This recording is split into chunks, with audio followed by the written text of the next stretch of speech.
ಪಕ್ಷ ಸತ್ಯಜ್ಞಾನ. ಗುರು ಶಿಷ್ಯರ ಸಂವಾದದಲ್ಲಿ ಶಿಷ್ಯ ಕೇಳ್ತಾ ಇದ್ದಾರೆ, ಗುರುಗಳೇ, ಜಡತ್ವಗಳೇ ಜೀವವೆಂದು ಅಥವಾ ಚೈತನ್ಯವೆಂದು ಹೇಗೆ ನಿರೂಪಿಸುತ್ತಾರೆ? ನಿರೂಪಣೆ ಅಂತ ಕೊಟ್ಟಿದ್ದಾರೆ. 5 ಜಡತತ್ವ ಅನಾದಿಯಾಗಿದೆ. ಚೈತನ್ಯ ಜೀವ ಬೇರೆ ವಸ್ತುವಿಲ್ಲ. ಸಂಸಾರದಲ್ಲಿ ಏನಿದೆಯೋ ಕೇವಲ 5 ತತ್ವ. ಈ 5 ತತ್ವಗಳು ಒಟ್ಟು ಸೇರಿದ ಕೂಡಲೇ ಒಂದು ಜೀವಕಲೆ ಉತ್ಪತ್ತಿಯಾಗುತ್ತದೆ.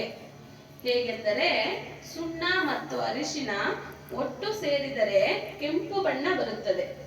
ಜಡತತ್ವವಾದ ಗಂಧಕ, ಪ್ಲೇಟ್ ಉಪ್ಪು, ಪಟಾಸು ಸೇರಿದರೆ ಶಬ್ದ ಬರುವ ಮದ್ದು ಗುಂಡು ಆದಿಯಾಗಿ ತಯಾರು ಮಾಡುತ್ತಾರೆ. ಕಲ್ಲಿದ್ದಲು, ರೇಷ್ಮೆ, ತಾಮ್ರ, ತಂತಿ, ಮ್ಯಾಗ್ನೆಟ್ ಅಂದ್ರೆ ಅಯಸ್ಕಾಂತ ಮತ್ತು ನವಸಾಗರ 5 ಪದಾರ್ಥಗಳು ಸೇರಿ ವಿದ್ಯುತ್ ತಯಾರಾಗುತ್ತದೆ. ಸಗಣಿ ಮತ್ತು ನೀರಿನಿಂದ ಅನಿಲ ಗ್ಯಾಸ್ ಉತ್ಪತ್ತಿಯಾಗುತ್ತದೆ. ವಿದ್ಯುತ್ ದೀಪದ ಹಾಗೆ ಅನಿಲ ದೀಪವು ಪ್ರಕಾಶವಾಗಿ ಉರಿಯುತ್ತದೆ. ಹಾಗೆಯೇ 5 ತತ್ವವು ಒಟ್ಟು ಕೂಡಿದ ಕೂಡಲೇ ಬಹಳ ಪ್ರಕಾರದ ರೂಪದ ದೇಹ ಮತ್ತು ಚೈತನ್ಯ ಶಕ್ತಿ ಉತ್ಪತ್ತಿ ಆಗುತ್ತದೆ. ಇವೆಲ್ಲ 5 ತತ್ವದ ಸಂಯೋಗದಿಂದಲೇ ತಯಾರಾಗಿ ಕಂಡು ಬಂದು ತತ್ವದ ವಿಯೋಗದಿಂದಲೇ ಸರ್ವನಾಶವಾಗುತ್ತದೆ. ಆದ್ದರಿಂದ ದೇಹ ಮತ್ತು ಜೀವವು 5 ತತ್ವದ ಶಕ್ತಿಯಿಂದ ಉತ್ಪನ್ನವಾಗಿ ಮತ್ತೆ ಲಯವಾಗುತ್ತದೆ. ಇದೊಂದು ತತ್ವದ ಶಕ್ತಿಯೇ ಆಗಿದೆ. ತತ್ವಗಳನ್ನು ಬಿಟ್ಟು ಬೇರೆ ಚೈತನ್ಯ ಜೀವ ಕಂಡು ಬರುವುದಿಲ್ಲವೆಂದು ತತ್ವವಾದಿಗಳ ಸಿದ್ಧಾಂತ. ಹಾಗೂ ಯಾರೂ ಶರೀರ ಧಾರಣೆ ಮಾಡಿ ಬರುವುದಿಲ್ಲ ಮತ್ತು ಶರೀರ ಬಿಟ್ಟು ಬೇರೆ ದೇಹ ಧಾರಣೆ ಮಾಡಲು ಹೋಗುವುದಿಲ್ಲ. ಅಂದರೆ ಪುನರ್ಜನ್ಮವೆಂದು ತತ್ವ ಬಿಟ್ಟು ಬೇರೆ ಯಾವ ವಸ್ತು ಹಾಗೂ ಜೀವ, ಶಿವ, ಬ್ರಹ್ಮ, ಆತ್ಮ ಇವೂ ಕೂಡ ಇಲ್ಲ. ತತ್ವಗಳನ್ನು ಅನಾದಿಯಾಗಿವೆ. 5 ತತ್ವವಾದಿಗಳು ಸಿದ್ಧಾಂತವಾಗಿದೆ.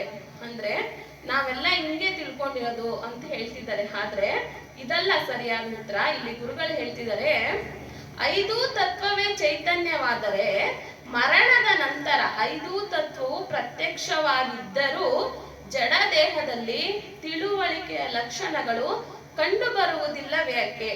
ಈ 5 ತತ್ವಗಳು ದೇಹದಲ್ಲಿ ಯಾವುವೆಂದರೆ ಮೂಳೆ, ಮಾಂಸ, ನಾಡಿ, ಚರ್ಮ, ರೋಮ ಇವು ಪೃಥ್ವಿ ತತ್ವದ ಅಂಶವಾಗಿದೆ. ದೇಹದಲ್ಲಿ ನೀರಿನ ಭಾಗ ಜಲತತ್ವವಾಗಿದೆ. ದೇಹದಲ್ಲಿರುವ ಉಷ್ಣಾಂಶ ಅಗ್ನಿ ತತ್ವವಾಗಿದೆ. ಅದರಲ್ಲಿ ಧನಂಜಯ ವಾಯು ಶರೀರವನ್ನು ಉಬ್ಬಿಸುವ ಕಾರ್ಯ ಮಾಡುತ್ತದೆ. ಆದ್ದರಿಂದ ಗಾಳಿ ತತ್ವವೂ ಇದೇ ಇರುತ್ತದೆ. ಎಲ್ಲಾ ಖಾಲಿ ಜಾಗ ಆಕಾಶ ತತ್ವವಾಯಿತು. ಜಡದೇಹದಲ್ಲಿ ಈ ತತ್ವಗಳು ಪ್ರತ್ಯಕ್ಷವಿದ್ದರೂ ಚೈತನ್ಯ ಅರಿಯುವ ಲಕ್ಷಣಗಳು ಕಂಡು ಬರುವುದಿಲ್ಲವೇಕೆ?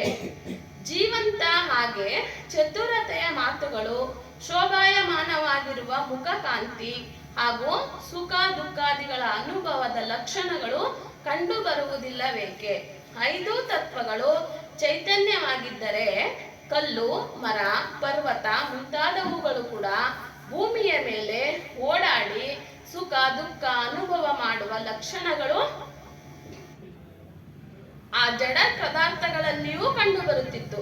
ಒಂದು ವೇಳೆ ಜಡ ಪದಾರ್ಥಗಳಲ್ಲಿ ಅಂದರೆ ಮರ ಗಿಡಾದಿಗಳಲ್ಲಿ ಸುಷುಪ್ತ ಅವಸ್ಥೆಯಲ್ಲಿ ಚೈತನ್ಯವಿದೆ ಎಂದು ತತ್ವವಾದಿಗಳು ಹೇಳಿ ಮತ್ತು ಬೆಳೆಯುವುದಕ್ಕೆ ಚೈತನ್ಯವೇ ಕಾರಣವೆಂದು ಹೇಳಬಹುದು ಮತ್ತು ಒಂದೇ ಅವಸ್ಥೆಯಲ್ಲಿರುತ್ತದೆಂದು ಹೇಳಬಹುದು. ಒಂದೇ ಸುಷುಪ್ತಿ ಅಂದ್ರೆ ಗಾಢ ನಿದ್ರೆಯ ಅವಸ್ಥೆಯಲ್ಲಿ ಚೈತನ್ಯನು ಇರಲು ಸಾಧ್ಯವಿಲ್ಲ ಮತ್ತು ಹರಿಯುವ ಲಕ್ಷಣ ಆ ಮರಗಿಡಾದಿಗಳಲ್ಲಿ ಇಲ್ಲ. ಚೈತನ್ಯ ಶಕ್ತಿಯಿಂದ ಮರಗಿಡಗಳು ಬೆಳೆಯುವುದೂ ಇಲ್ಲ. ಯಾಕೆಂದರೆ ಮರಗಿಡಗಳಲ್ಲಿ ಬೀಜದ ಶಕ್ತಿಯು ಸ್ವಯಂ ಆಗಿರುತ್ತದೆ. ಅಗ್ನಿ ವಾಯುವಿನ ಆಧಾರದಿಂದ ಎಣ್ಣೆ ಬತ್ತಿಯ ಸಂಬಂಧವಾಗಿ ಹೇಗೆ ದೀಪವು ಪ್ರಕಾಶಮಾನವಾಗಿ ಉರಿಯುತ್ತದೆಯೋ ರಕ್ತ, ಚರ್ಮ ಆಧಾರದಿಂದ ರೋಮಗಳು ಹೇಗೆ ಬೆಳೆಯುತ್ತವೆಯೋ ಹಾಗೆಯೇ ಪೃಥ್ವಿ, ಜಲ, ಪರಮಾಣುಗಳನ್ನು ಅಗ್ನಿವಾಯುವಿನ ಸಹಾಯದಿಂದ ಮೇಲೆ ಎಳೆಯಲ್ಪಟ್ಟು ದೀಪವು ಎಣ್ಣೆ ಹೀರಿದ ಹಾಗೆ ಭೂಮಿಯಿಂದ ನೀರು ಪೃಥ್ವಿಯ ಅಂಶವನ್ನು ಆ ಮರ ಗಿಡಗಳ ಒಳಭಾಗದಲ್ಲಿ ಜರಡೆಯ ಸದೃಶ್ಯ ತೂತುಗಳಿರುತ್ತದೆ ಅಥವಾ ನಾಡಿಗಳ ಹಾಗೆ ಅದರಿಂದಲೇ ಬೇರಿನ ಮುಖಾಂತರ ಎಳೆದು ಎಲೆ ಕೊಂಬೆಗಳ ಶಕ್ತಿ ಕೊಟ್ಟು ಬೆಳೆಸುತ್ತದೆ ಹಾಗೂ ಫಲಪುಷ್ಪಾದಿಗಳು ಉದ್ಭವವಾಗುತ್ತದೆ.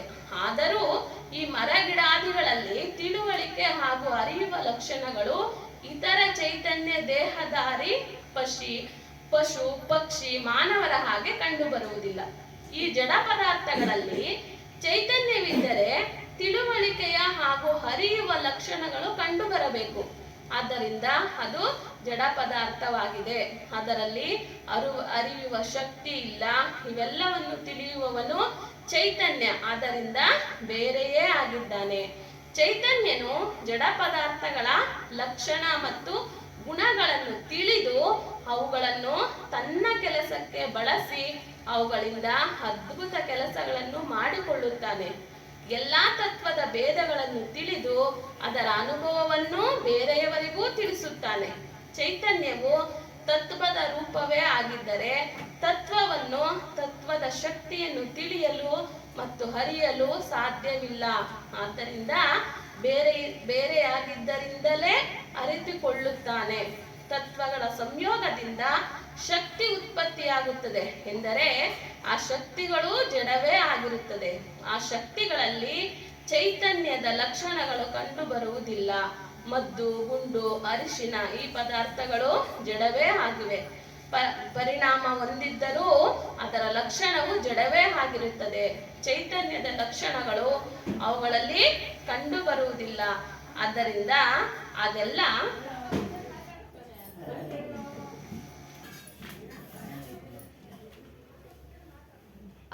ಹಿಡಿಯುವವನು ಚೈತನ್ಯನು ಬೇರೆಯೇ ಆಗಿದ್ದಾನೆ. ಜಡದ ಲಕ್ಷಣದಿಂದ ಬೇರೆಯಾಗಿ ತನ್ನ ಚೈತನ್ಯ ಲಕ್ಷಣದಿಂದ ತೋರ್ಪಡುತ್ತಾನೆ. ಇದು ಪ್ರತ್ಯಕ್ಷ ಅನುಭವಿಸಿದ್ದವಾಗಿದೆ. ಎಲ್ಲರಿಗೂ ಪ್ರತ್ಯಕ್ಷ ಅನುಭವ ಆಗುತ್ತದೆ. ಆದ್ದರಿಂದ ತತ್ವವನ್ನು ಚೈತನ್ಯವೆಂದು ಹೇಳುವುದು, ಒಪ್ಪುವುದು ಮಹಾ ಅಜ್ಞಾನವೇ ಆಗಿದೆ. ಈ ತತ್ವದಿಂದ ಉಂಟಾದ ದೇಹದ ಎಲ್ಲ ಅಂಗಾಂಗಗಳನ್ನು ತಿಳಿದು ಸುಖ ದುಃಖಾದಿ ಅನುಭವವನ್ನು ಮಾಡುವವನು ಅದರಿಂದ ಬೇರೆಯೇ ಇರಬೇಕು. ಅದರಲ್ಲಿ ಬೆರೆತಿರಲು ಸಾಧ್ಯವಿಲ್ಲ. 5 ತತ್ವದ 25 ಪ್ರಕೃತಿಗಳನ್ನು 3 ಗುಣಗಳನ್ನು ತಿಳಿದು ಅದರ ಅನುಭವವನ್ನು ಹೇಳುವವನು ಅದೇ ರೂಪವಾಗಲು ಸಾಧ್ಯವಿಲ್ಲ. ಬೇರೆಯಾಗಿದ್ದೇ ತಿಳಿಯಬೇಕು ಅಥವಾ ಹೇಳಬೇಕು. ಅದರಲ್ಲಿ ಬೆರೆತು ಅದೇ ರೂಪವಾಗಿ ತಿಳಿ ಹೇಳಲು ಸಾಧ್ಯವಿಲ್ಲ. ಇದೇ ನಿಯಮ. ಇದನ್ನು ಯಾರೂ ಖಂಡನೆ ಮಾಡಲು ಸಾಧ್ಯವಿಲ್ಲ. ಈ ಚಿಂತನೆಯನ್ನ ಇಲ್ಲಿಗೆ ಮುಗಿಸ್ತಾ ಇದ್ದೀನಿ. सद्गुरुदेव बोलिए श्री सत्यनामादि कबीर साहेब की जय।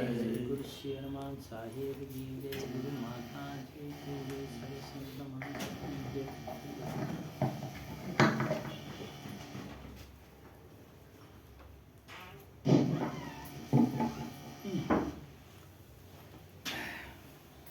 ಧನ್ಯವಾದಗಳು ಶ್ರೀಮತಿ ಸುಮಾ ಅವರಿಗೆ. ಅದರ ಬಗ್ಗೆ ಯಾರಿಗಾರ ಏನಾದರೂ ಸಂಶಯ ಇದ್ದರೆ ಕೇಳಿ, ಇದನ್ನು ಬಿಡಿಸಿ ಹೇಳೋಣ. ಕುಡಿಯಮ್ಮ.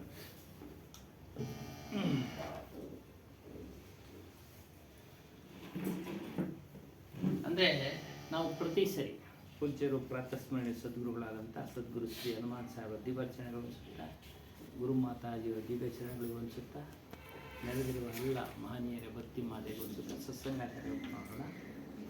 ಪ್ರತಿ ಸರಿ ನಾವು ಹೇಳ್ತಾ ಇರ್ತೇವೆ, ಮರ ಗಿಡಗಳಲ್ಲಿ ಇರತಕ್ಕಂಥ ಒಂದು ಶಕ್ತಿನ ಚೈತನ್ಯ ಅಂತ ಹೇಳೋದಕ್ಕೆ ಸಾಧ್ಯ ಇಲ್ಲ. ಅದೇ ಹೇಳಿದೀಗ ಸಾಧ್ಯ. ಯಾಕೆ? ಅದರಲ್ಲಿ ಬೆಳೆಯೋ ಶಕ್ತಿ ಇದೆ, ಅರಳೋ ಶಕ್ತಿ ಇದೆ, ಕಾಯಿ ಬಿಡೋ ಶಕ್ತಿ ಇದೆ. ಆದರೆ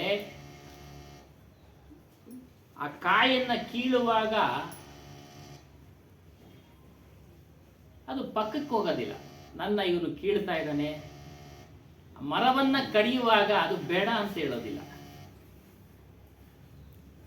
ಬೇಡ ಅಂತ ಹೇಳೋದಿಲ್ಲ. ಅರಿವಿನ ಶಕ್ತಿ ಇಲ್ಲ, ಅಲ್ಲಿ ಬೆಳೆಯೋ ಶಕ್ತಿ ಇದೆ. ಅದೇ ರೀತಿಯಾಗಿ ಅಗ್ನಿಯಲ್ಲಿ ಉರಿಯೋ ಶಕ್ತಿ ಇದೆ, ನೀರಿನಲ್ಲಿ ಹರಿಯೋ ಶಕ್ತಿ ಇದೆ. ನೀರು ಮೇಲಕ್ಕೆ ಹರಿಯಲ್ಲ ನೋಡಿ.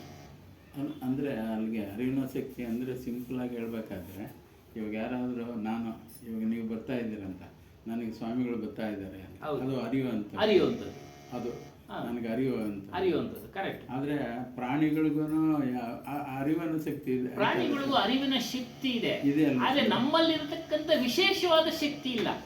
ಅವುಗಳಿಗೆ ಏನು ಸರಿ ತಪ್ಪು ತಿಳಿಯೋ ಶಕ್ತಿ ಇಲ್ಲ. ಅವುಗಳಲ್ಲಿ ಕೇವಲ ಹೊಟ್ಟೆ ಪಾಡಿನ ಜ್ಞಾನ 5. ಏನು ಊಟ ಮಾಡೋದು, ಸ್ತ್ರೀ ಪುರುಷ ಸಂಬಂಧ, ನಿದ್ರೆ, ಜೀವಭಯ. ಇದು ಯಾರು ತಪ್ಪು ಅಂತ ಪ್ರಶ್ನೆ ಹಾಕಿದ್ರೆ ಅವರವರ ಸಂಸ್ಕಾರಕ್ಕೆ ಅನುಗುಣವಾಗಿ ಪ್ರಾಣಿಗಳ ಜನ್ಮ ಬಂದಿರುತ್ತೆ, ಮನುಷ್ಯರ ಜನ್ಮವೂ ಅಷ್ಟೇ ನಮ್ಮ ಸಂಸ್ಕಾರಕ್ಕೆ ಅನುಗುಣವಾಗಿ ಮನುಷ್ಯ ಜನ್ಮ ಬಂದಿದೆ. ಇದರಲ್ಲಿ ವಿಶೇಷವಾದ ಶಕ್ತಿ ಇದೆ, ಮನಸ್ಸಿನ ಮೂಲಕ ಎಲ್ಲವನ್ನ ಅರಿತಾನೆ. ಅದರಲ್ಲೂ ಮನಸ್ಸಿದೆ, ಪ್ರಾಣಿಗಳಲ್ಲೂ ಮನಸ್ಸಿದೆ. ಅವು ನಮ್ಮಂತೆ ಹೆಚ್ಚಿನ ವಿಚಾರ ಮಾಡೋದಿಲ್ಲ, ಹೆಚ್ಚಿನ ಪ್ರಶ್ನೆ ಕೇಳೋದಿಲ್ಲ. ಒಂದು ಕೈನಲ್ಲಿ ಬ್ರೆಡ್ ಇಟ್ಕೊಂಡು ಇನ್ನೊಂದು ಕೋಲ್ ಇಟ್ಕೊಂಡು ಕರೆದ್ರೆ ಬರ್ತಾವ ನೋಡ. ಅದಕ್ಕೆ ಬ್ರೆಡ್ ತಿನ್ನೋ ಆಸೆಯಿಂದ ಒಡೆ ತಿನ್ಬೇಕು ಅನ್ನೋದಕ್ಕೆ ಅರಿವಾಗುತ್ತೆ. ಇರಪ್ಪ ಅವನು ಕೋಲನ್ನು ಇಟ್ಕೊಂಡಿದ್ದಾನೆ, ಹೊಡಿತಾನೋ ಏನೋ ಅಂತೇಳಿ ದೂರ ಹೋಗ್ತವೆ ನೋಡಿ, ಅರಿತವೆ. ಕಡೆ ಕೋಲ್ ಇಟ್ಕೊಂಡು ನೀವು ಬ್ರೆಡ್ ಇಟ್ಕೊಂಡ್ರೆ ಬರೋದಿಲ್ಲ, ಬರೀ ಬ್ರೆಡ್ ಇಟ್ಕೊಳ್ಳಿ ಬರ್ತವೆ, ಅದು ಭಯವಾಗಿ ಬರ್ತವೆ ನೋಡಿ. ಇದು ಶಕ್ತಿ ಆತ್ಮೀಯ ಆಗುತ್ತೆ. ಹಾಗೆ ಇವನು ಕೋಲ್ ಇಟ್ಕೊಂಡಿದ್ರು ನನ್ಗೆ ಹೊಡೆಯೋದಿಲ್ಲ ಅಂತ ಗೊತ್ತಾದ್ಮೇಲೆ ಬಂದು ಬಾಲ ಆಡಿಸ್ಕೊಂಡು ಇರ್ತವೆ ಈ ರೀತಿಯಾಗಿ. ಆದರೆ ನಮ್ಮಲ್ಲಿ ಎಲ್ಲ ಶಕ್ತಿ ಇದೆ. ಏನೋ ನೋಡಪ್ಪ, ಅವನು ಕೋಲು ಹಿಡ್ಕೊಂಡವನೆ, ಬ್ರೆಡ್ ಹಿಡ್ಕೊಂಡವನೆ, ಇನ್ನೆಲ್ಲ ಬರುತ್ತೆ. ನಾಯಿ ಕೋಲ್ ಆ ಕಡೆ ಬಿಸಾಕ್ಬೇಕು ತಾನೆ. ಈ ರೀತಿಯಾಗಿ ಯೋಚನೆ ಮಾಡೋ ಒಂದು ಶಕ್ತಿ ಮನುಷ್ಯನಲ್ಲಿದೆ. ಹಾಗಾಗಿ ಪಂಚಭೂತಗಳಲ್ಲಿ ಆ ಶಕ್ತಿ ಇಲ್ಲ, ಪಂಚಭೂತಗಳಲ್ಲಿ ಅರಿವಿನ ಶಕ್ತಿ ಇಲ್ಲ. ಅರಿವಿನ ಶಕ್ತಿಯಲ್ಲಿದ್ದು ಮನುಷ್ಯನಲ್ಲಿರ್ತಕ್ಕಂಥ ಅರಿವಿನಲ್ಲಿದ್ದ ಚೈತನ್ಯದಲ್ಲಿರ್ತಕ್ಕಂತೆ ಇರುವುದೇ ಅರಿವಿನ ಶಕ್ತಿ. ಅದ್ರ ಮೂಲಕ ಅವನೆಲ್ಲವನ್ನ ಮಾಡ್ತಾ ಇದ್ದಾನೆ. ಮೊಬೈಲ್ ಕಂಡಿದ್ದ, ಮತ್ತೊಂದು ಕಂಡು ಹಿಡಿತಾನೆ ಇದ್ದಾನೆ, ಅದಿಲ್ಲದೆ ಇದ್ರೆ ಇಲ್ಲ. ಆದರೆ ಆ ಅರಿವಿನ ಶಕ್ತಿ ಮನುಷ್ಯನಲ್ಲಿ ಸೇರಿದ್ರೆ ಮಾತ್ರ ಅವೆಲ್ಲನ ಕಂಡು ಹಿಡಿಯಕ್ಕೆ ಸಾಧ್ಯ. ಅದನ್ನ ಹೇಳಿದ್ರು, ಮರಣ ಆದ್ಮೇಲೆ ಆತನ ಏನ್ ಮಾಡಿದ್ರು ಆ ದೇಹಕ್ಕೆ ಏನಾದ್ರೂ ಗೊತ್ತಾಗೋದಿಲ್ಲ. ನೀರ್ನಲ್ಲಾದ್ರೂ ಹಾಕಿ, ಬೆಂಕಿನಲ್ಲಾದ್ರೂ ಹಾಕಿ ಹಾಗೆ ಬಿಡಿ, ಗೊತ್ತಾಗುತ್ತಾ? ಇಲ್ಲ. ಆಚೆ ಕಡೆ ತತ್ವ ಅಲ್ಲೇ ಇರುತ್ತೆ. ತತ್ವಗಳು ಆಮೇಲೆ ಬೆಂಕಿನಲ್ಲೋ ನೀರಿನಲ್ಲೋ ಒಂದೊಂದೊಂದೊಂದು ವಿಯೋಗ ಆಗ್ಬಿಡುತ್ತೆ. ಸಂಯೋಗದಿಂದ ಶರೀರ ಆಯ್ತು, ವಿಯೋಗದಿಂದ ಪೀಸಾಗಿ ಆತ್ಮನ ಪಂಚಭೂತಗಳಲ್ಲಿ ಲೀನವಾಗುತ್ತದೆ ಅಷ್ಟೇ, ಲೀನ ಆಗ್ತವೆ ಅನ್ನೋ ಒಂದು ವಿಚಾರ ಮುಂದುವರೆದು ಹೇಳಿ. ಪ್ರಾಣಿಗಳಿಗೂ ಜಂತುಗಳಿಗೂ ನಾವು ಬಹಳಷ್ಟು ಮಾತಾಡಿದ್ರೂ ಮರೆತೋಗೋದು ಇಲ್ಲ, ಸಮಾಜದಲ್ಲಿ ಒಂದಷ್ಟು ಗೊತ್ತಿದೆ. ಹೌದು. ಆದರೆ ನಾವು ಹೇಳೋದು ಆ ಪ್ರಾಣಿಗಳಿಗೆ ಆ ಭಗವಂತ ಆ ಥರ ಸೃಷ್ಟಿ ಮಾಡಿದ್ದಾನೆ ಅಂತ ನಾವು ಹೇಳ್ತೀವಿ. ಅದೇ ಪ್ರಶ್ನೆ ಇಲ್ಲಿ ಕೃಷ್ಣ ಪರಮಾತ್ಮನ ಒಂದು ವಚನ ಅವನು ಹೇಳುದು, ಪ್ರಕೃತಿ ಪುರುಷ. ಸಾಂಖ್ಯ 2ನೇ ಅಧ್ಯಾಯದಲ್ಲಿ ಹೇಳ್ತಾನೆ, ಪ್ರಕೃತಿ ಅಂದರೆ ಈ ಪಂಚಭೂತಗಳು ಇವು ಅನಾದಿ, ನಮ್ಮ ಅರಿವಿನ ಶಕ್ತಿಯು ಅನಾದಿ, ನಮ್ಮ ಅರಿವಿನ ಶಕ್ತಿಯು ಅನಾದಿ. ಅಂದ್ರೆ ನಮ್ಮ ಒಂದು ಚೈತನ್ಯ ಹೇಳ್ತೀವಿ, ಸತ್ಯನಾಮ ಅಂತೀವಿ, ಇವೆಲ್ಲ ಅನಾದಿ. ಅನಾದಿ ಅಂದ್ರೆ ಮೊದಲಿಂದನೂ ಇದೆ, ಯಾರೂ ಮಾಡಿದ್ದಲ್ಲ. ಇದು ಯಾರೂ ಮಾಡಿದ್ದಲ್ಲ. ಅವರವರ ಕರ್ಮಕ್ಕೆ ಅನುಗುಣವಾಗಿ ಅವ್ರ ಪ್ರಾಣಿಗಳ ದೇಹ ಬಂತು, ನಮಗೆ ಮನುಷ್ಯರ ದೇಹ ಬಂದಿದೆ. ನಾವು ಹೀಗೆ ಮನುಷ್ಯ ದೇಹದಲ್ಲಿ ನಮ್ಮನ್ನು ನಾವು ತಿಳಿದೇ ಹೋದ ಪಕ್ಷದಲ್ಲಿ ನಾವು ನಮ್ಮ ಸಂಸ್ಕಾರ, ನಮ್ಮ ಕರ್ಮ ಸತ್ಕರ್ಮ ದುಷ್ಕರ್ಮಗಳಿಗೆ ಅನುಗುಣವಾಗಿ ಬೇರೆ ದೇಹ ಬರುತ್ತೆ. ಅದ್ಯಾವ ದೇಹ ಬರುತ್ತೋ ಗೊತ್ತಿಲ್ಲ. ಪ್ರಾಣಿ ದೇಹನೇ ಬರ್ಬೋದು, ಮನುಷ್ಯನ ದೇಹನೇ ಬರ್ಬೋದು, ಹೇಳೋದಕ್ಕೆ ಸಾಧ್ಯ ಇಲ್ಲ. ಆಗಲೇ ಅದೇ ಮಾತಾಡ್ತಾ ಇದ್ವಿ, ಆಗಲೇ ಅದು ಮಾತಾಡ್ತೀವಿ. ನಾವು ಇಲ್ಲಿಗೆ ಬರಬೇಕಾದ್ರೆ ನಮ್ಮ ಪ್ರಯತ್ನ ಇದೇ ಒಂದು ಜನ್ಮದಲ್ಲ ಪ್ರಯತ್ನ.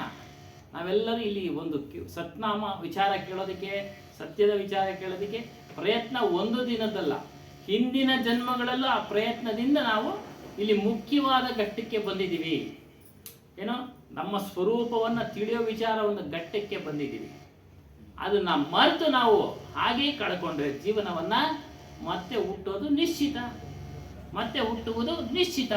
ಈ ಭಗವದ್ಗೀತೆಯಲ್ಲಿ ಅದೇ ಹೇಳ್ತಾರೆ. ಏನು ಭಗವದ್ಗೀತೆಯ ಸಂದೇಶ ಏನು ಅಂತಂದ್ರೆ ನೋಡಿ, ಸಂದೇಶ ಮತ್ತು ಚಿಂತನೆ